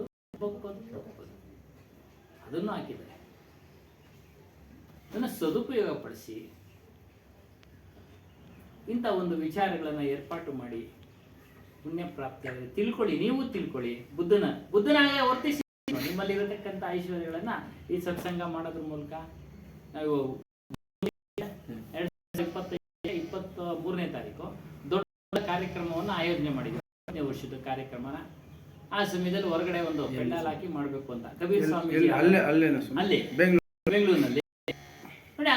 ಅಂತವದಕ್ಕೆ ಉಪಯೋಗಿಸಿ, ಪೂರ್ತಿ ಕೊಡಬೇಡಿ ಸ್ವಾಮಿ ದಾನ. ಅದಲ್ಲ ಸ್ವಾಮಿ, ನಮಗೆ ಅದಲ್ಲ, ಸ್ವಲ್ಪ ಭಾಗ ಸದ್ವಿನಿಯೋಗ ಮಾಡಿ, ಆ ಪುಣ್ಯದ ಫಲ ನಿಮ್ಗೆ ಇರುತ್ತೆ. ಆಗಲೇ ಹೇಳ್ದಂಗೆ ನಾವು ಎಷ್ಟೋ ಜನ್ಮಗಳಿಂದ ಪುಣ್ಯ ಮಾಡಿ ಈಗ ಬಂದಿದ್ದೀವಿ. ಅದಾದ್ರೆ ಅದನ್ನೇ ಹಾಕಿರೋದು. ನಿಷ್ಕಾಮದಿಂದ 100 ಕೋಟಿ ಜನ್ಮಗಳಲ್ಲಿ ನಿಷ್ಕಾಮದಿಂದ ನಾವು ಕೆಲಸ ಕಾರ್ಯಗಳು, ಪೂಜೆ ಪುನಸ್ಕಾರ ಮಾಡಿದ್ವಿ. ಅದ್ರ ಫಲ ನಮ್ಮನ್ನು ಇಲ್ಲಿ ತಂದು ಬಿಟ್ಟಿದೆ ಅಲ್ವಾ? ಹಾಗೆ ಇಲ್ಲ, ನಮಗಿದೆ ಸಮಾಚಾರ ಎಲ್ಲರಿಗೂ. ಇಲ್ಲ ಅಂದರೆ ನಾವು ಇದಕ್ಕಿಂತ ಕಮ್ಮಿ ಆಗಿದ್ರೆ ನಾವು ಯಾರನ್ನ ಬೈಕೋಬೋದಾಗಿತ್ತು. ಅದಲ್ಲ ಸಮಯ. ಅದಕ್ಕೆ ಏನೋ ಒಂದು ಇರ್ಬೋದು ಮಾಡಿ. ಅದರಿಂದ ಉಸ್ಕೆ ಮಹತ್ವ ಕುಚ್ ನಹಿ ಸಂಸ್ಥೆಯ ಆತ್ಮಜ್ಞಾನದ ಮಹತ್ವವನ್ನು ಅವನಿಗೆ ಏನು ಗೊತ್ತಿಲ್ಲ ಅಂತ ಮೇಲೆ ತಿಳಿಯಕ್ಕೆ ಪ್ರಯತ್ನ ಪಡಬೇಕು. ನೋಡಿ, ಇಲ್ಲೊಂದು ಪ್ರಯತ್ನ ಮಾಡೋದಕ್ಕೆ ಒಂದು ಅವಕಾಶ ಕೊಟ್ಟಿದ್ದಾರೆ. ಅವ್ರ ಯಜಮಾನರು, ಅವರು ಶ್ರೀಮತಿ ವರಲಕ್ಷ್ಮಿ ಅವರೆಲ್ಲರೂ ಪ್ರಯತ್ನ ಪಡಬೇಕು. ಎಷ್ಟು ಜನ ಬಂದು ಹೋಗ್ತಾ ಇದ್ದಾರೆ ಅಲ್ವರಾ? ಅವರಿಗೆ ಆಸಕ್ತಿ ಇಲ್ಲ. ಅವ್ರು ಏನೋ ಹೇಳ್ತಾರೆ ಬಿಡ್ರಿ, ರಾಮನೇ ಇಲ್ಲ ಅಂತಾರೆ, ಶಿವನೇ ಇಲ್ಲ ಅಂತಾರೆ. ನಾವಿಲ್ಲ ಅಂತ ಹೇಳ್ತಾ ಇಲ್ಲ ಸ್ವಾಮಿ. ಇರುವುದನ್ನ ತಿಳ್ಕೊಳ್ಳಿ. ರಾಮ ಅಂದ್ರೆ ಯಾರು? ಅದೇ ಹಾಡಿನಲ್ಲಿ ಇಲ್ಲ, ಆತ್ಮಾರಾಮ್. ಆ ಹಾಡಿನಲ್ಲಿ ಹೇಳಿದ, ನಿಮ್ಮ ಸ್ವರೂಪವೇ ರಾಮ ಸ್ವರೂಪವಪ್ಪ, ನಿಮ್ಮ ಸ್ವರೂಪವೇ ಈಶ್ವರ ಸ್ವರೂಪ. ಅದನ್ನು ಹಾಕಿದ್ದಾರೆ ವಿವೇಕ ಚೂಡಾಮಣಿಯಲ್ಲಿ. ನಿನ್ನ ಸ್ವರೂಪವೇ ಆತ್ಮ, ನಿನ್ನ ಸ್ವರೂಪವೇ ಈಶ್ವರ, ನೀನೇ ಒಡೆಯ. ಎಲ್ಲ ಒಡೆಯ ಅಂತ ತಕ್ಷಣ ನನ್ನ ಮಾತು ಎಲ್ಲರೂ ಕೇಳಬೇಕು ಅಂದ್ರೆ ಆಗುತ್ತಾ? ಯಾರು ಈಗಿನ ಕಾಲದಲ್ಲಿ ಯಾರ ಮಾತು ಕೇಳಲ್ಲ. ಎಲ್ಲ ಸ್ವತಂತ್ರರು. ಮೊದಲಾದ್ರೂ ಭಯ ಇತ್ತು, ಇರಪ್ಪ ಅವನ 10 ಜನಕ್ಕೆ ಬೇಕಾಗಿರೋ ವ್ಯಕ್ತಿ ಸ್ವಲ್ಪ ಬಲ ಇರೋನಾದ್ರೆ ನಮ್ಮನ್ನು ಹೊಡಿತಾನೆ ಮಾಡ್ತಾನೆ ಅಂತ ಭಯದಿಂದ ಕೇಳೋರು. ಇವಾಗ ಯಾರು? ಯಾವ ಭಯನೂ ಇಲ್ಲ. ಸ್ವಲ್ಪ ಇವನು ಅನುಕೂಲಸ್ಥನಾಗಿದ್ರೆ ಅವನ ಮಾತೇನು ಕೇಳೋದು? ನಾವು ಮಾತಾಡೋಷ್ಟು ಸ್ವತಂತ್ರರು, ನಾವು ಖರ್ಚು ಮಾಡೋಷ್ಟು ಸ್ವತಂತ್ರರು, ಈ ರೀತಿ ಭಾವಿಸಿರ್ತೀವಿ. ಆದರೆ ನಿಜವಾಗಿ ಯೋಚನೆ ಮಾಡೋದಂದ್ರೆ ನಾವ್ಯಾರೂ ಸ್ವತಂತ್ರರಲ್ಲ. ಒಂದು ಕಾನೂನಿನ ಅಡಿಯಲ್ಲಿ ನಾವು ಇದ್ದೀವಿ. ಭಾರತ ಸರ್ಕಾರ ಕಾನೂನಿನ ಅಡಿಯಲ್ಲಿ ಸ್ವತಂತ್ರ. ನೀವು ಯಾವಾಗ ಸ್ವತಂತ್ರರು ಅಂದ್ರೆ ನಿಮ್ಮನ್ನ ನೀವು ತಿಳಿದು ನಿಮ್ಮಲ್ಲಿ ಐಕ್ಯವಾದಾಗ ನೀವು ಸ್ವತಂತ್ರರು. ಅಲ್ಲಿವರೆಗೂ ಎಲ್ಲರೂ ಪರತಂತ್ರರೇ. ಮೇಲ್ನೋಟಕ್ಕೆ ಅಷ್ಟೇ, ಬಾಹ್ಯವಾಗಿ ನಾವು ಸ್ವತಂತ್ರರು ಅಷ್ಟೇ. ಸ್ವತಂತ್ರವಾಗಿ ಹೋಗ್ಬೋದು, ಸ್ವತಂತ್ರವಾಗಿ ಬರ್ಬೋದು, ಸ್ವತಂತ್ರವಾಗಿ ತಿನ್ಬೋದು, ಒಂದೆರಡು ಮಾತಾಡ್ಬೋದು. ಜಾಸ್ತಿ ಮಾತಾಡಿದ್ರೆ ವಾಟ್ಸಪ್ನಾಗ ಹಾಕಿ, ಫೇಸ್ಬುಕ್ನಾಗ ಹಾಕಿ ನಿಮ್ಗೆ ಜೈಲಿಗೆ ಹಾಕ್ತಾರೆ. ಸ್ವತಂತ್ರ ಎಲ್ಲಿಂದ ಬಂತು ಸ್ವಾಮಿ? ನಿಮ್ಮನ್ನು ನಾನು ಬರೆಯೋಂಗಿಲ್ಲ, ಸ್ವತಂತ್ರ ಇಲ್ಲ. ನೋಡಿ, ಅದಕ್ಕೆ ಒಂದು ಸೆಕ್ಷನ್ ಇದೆ, 506 IPC. ಇವಾಗೆಲ್ಲ ಬೇರೆ ಥರ ಮಾಡಿದ್ದಾರೆ. ನಿಮ್ಮನ್ನ ಅಶ್ಲೀಲವಾದ ಭಾಷೆಗಳಿಂದ ಪರಸ್ಪರ ಯಾರನ್ನು ಬೈಯೋಂಗಿಲ್ಲ, ಹೊಡೆಯೋಂಗಿಲ್ಲ. ಅವರೇ ಹೇಳಿದ್ರು ಕಾನೂನು ಏನಕ್ಕೆ ಮಾಡಿರೋದು ಅಂದ್ರೆ ಅದು ಬಂತು ವಿಚಾರ. ಧರ್ಮವನ್ನ ರಕ್ಷಣೆ ಮಾಡಿ ಯಾಕೆ ಅನ್ವಯ ಇಲ್ಲ ಸ್ವಾಮಿ? ಪೊಲೀಸ್ನವರೇ ಅದು ಆತ್ಮಹತ್ಯೆ ಮಾಡ್ಕೊಂತಾ ಇರೋದೇನಿಕ್ಕೆ? ಆ ಭಯದಿಂದ. ಮೊದಲು ಗೊತ್ತಿರಲಿಲ್ಲ, ಈಗ ಸಮಾಜಕ್ಕೆ ಎಲ್ಲ ಗೊತ್ತಾಗಿದೆ. ನಾವು ನಿಮ್ಮ ಹಾಗೆ ತಿಳಿದಿದ್ವಿ ಸೇರಿದ ವಸ್ತುರಲ್ಲಿ. ಆಮೇಲೆ ತಿಳುವಳಿಕೆ ಇರೋರು ಕಾನೂನು ನಿನಗೂ ಅನ್ವಯ ಆಗುತ್ತಪ್ಪ. ಬರೀ ಪಬ್ಲಿಕ್ ನೀನು ಕಾನೂನು ರಕ್ಷಣೆ ಮಾಡೋಕ್ಕೆ ನಿನ್ನ ನೇಮಕ ಮಾಡಿದರೆ ಪ್ರತಿನಿಧಿಯಾಗಿ ಅಷ್ಟೇ, ಅದನ್ನು ನಡೆಸೋದಿಕ್ಕೆ ಅಷ್ಟೇ. ನೀನು ತಪ್ಪು ಮಾಡಿದ್ರೆ ಆ ಕಾನೂನು ನಿನಗೂ ಅನ್ವಯ. ತಿಳುವಳಿಕೆ ಇರೋರು RTO ಇವರು ಟ್ರಾಫಿಕ್ ಪೊಲೀಸ್ನವ್ರಿಗೆ ಇದಾಗ್ತಾರಲ್ಲ, ಬೇರೆ ಕೆಲಸ ಮಾಡಿದ ಯಾರು ಬಸವಮ್ಮೆ, ನೀವು 1000 ಜನಕ್ಕೆ ಒಬ್ಬರು ನಿಮ್ಮಂತ ಆಗ್ತಾರೆ ಅಷ್ಟೇ. ಇನ್ನು ಬೇರೆಯವ್ರಿಗೆ ಅಲ್ಲ, ಅದೇ ನೀವು ತಿಳುವಳಿಕೆ ತಗೊಂಡು ನಿಮ್ಮ ಕಾನೂನು ವ್ಯವಸ್ಥೆ ಗೊತ್ತಿಲ್ಲ, ನಿಮಗೆ ತಿಳ್ಕೊಳ್ಳೋಕೆ ಹೋಗಿಲ್ಲ, ನಾವೇ ಸರಿ ಇಲ್ಲ ಅಂತ ಇದು ಮಾಡಿ ಇದು ಮಾಡ್ತಾರೆ. ಹೇಳಿದ ವಿಷಯ ಅವರೆಲ್ಲ ನಿಜ ನೋಡಿ. ಕೆಲವೆಲ್ಲ ಸಿಟಿಗಳನ್ನಾಗೆ ಅಷ್ಟು ಇದು ಮಿಸ್ಯೂಸ್ ಆಗಲ್ಲ. ನಮ್ಮ ಟೌನ್ಗಳನ್ನಾಗೆ ತಿಳುವಳಿಕೆ ಇರೋಲ್ಲ ನಮ್ಗೆ, ಅವ್ರು ನೋಡಿದ್ರೆ ಭಯ. ಹಂಗೆ ಅಲ್ಲಿ ತಿಳುವಳಿಕೆ ಇರೋರು ಲಾಯರ್ಗಳು ಎಲ್ಲ ಹೇಳ್ಕೊಟ್ಟಿರೋರು, ಕೆಲವು ಅನುಭವ ಆಗಿರೋ ತಿಳ್ಕೊಂಡಿರ್ತಾರೆ ಏನ್ ಮಾಡ್ಬೇಕು ಹಿಂಗೆ ಯಾವಾಗ. ಅದರಲ್ಲೂ ಯೋಚನಾ ಶಕ್ತಿಯಿಂದ ನಡೆಯೋರು ಇರ್ತಾರೆ ಸರ್. ಯೋಚನಾ ಶಕ್ತಿನ ತಪ್ಪು ಮಾಡಕ್ಕೆ ಹೋಗೋದಿಲ್ಲ. ಹೌದು, ಡಿಎಲ್ ನೀನು ನಮ್ಮ ಸತ್ಸಂಗನೇ ಮುಗಿಯಲ್ಲ. ಅವ್ರನ್ನೆಲ್ಲ ಹಾಕೊಂಡ್ರೆ ತಪ್ಪು ಮಾಡಕ್ಕೆ ಹೋಗಲ್ಲ, ಅವ್ರು ಮಾತಾಡಕ್ಕೆ ಹೋಗಲ್ಲ. ರೂಲ್ಸ್ ಏನೈತೆ ಡಿಎಲ್ ಎಮಿಷನ್ದು ಇದು ಇಟ್ಕೊಂಡು ಏನು ಕೇಳ್ತಾರ ಹಿಡಿದ್ರು ಅದು ತಿಳುವಳಿಕೆ ನಮಗೆ. ಆ ರೀತಿಯಾಗಿ ಶ್ರದ್ಧೆ ಇಲ್ಲದವ್ರಿಗೆಲ್ಲ ಬೋಧನೆ ಮಾಡಬೇಡಿ. ಯಾರು ಶ್ರದ್ಧೆ ಇಲ್ವೋ ಅವರೆಲ್ಲ ಶರೀರ ಪಡೆದು ಸಹ ಶೂನ್ಯ. ಅವರು ಏನೂ ಸಾಧನೆ ಮಾಡ, ಶೂನ್ಯ ಅಂದ್ರೆ ಶೂನ್ಯ, ಏನೂ ಸಾಧನೆ ಮಾಡ್ದಂಗೆ ಆಗಲಿಲ್ಲ ಅವರೆಲ್ಲ. ಎಲ್ರಿಗೂ ಅನ್ವಯಿಸುತ್ತೆ. ಶೂನ್ಯ ಶರೀರ ಆಗ್ಬಿಟ್ಟು ಮಾಡ್ಕೊಂಡು ಹೋದ್ರು.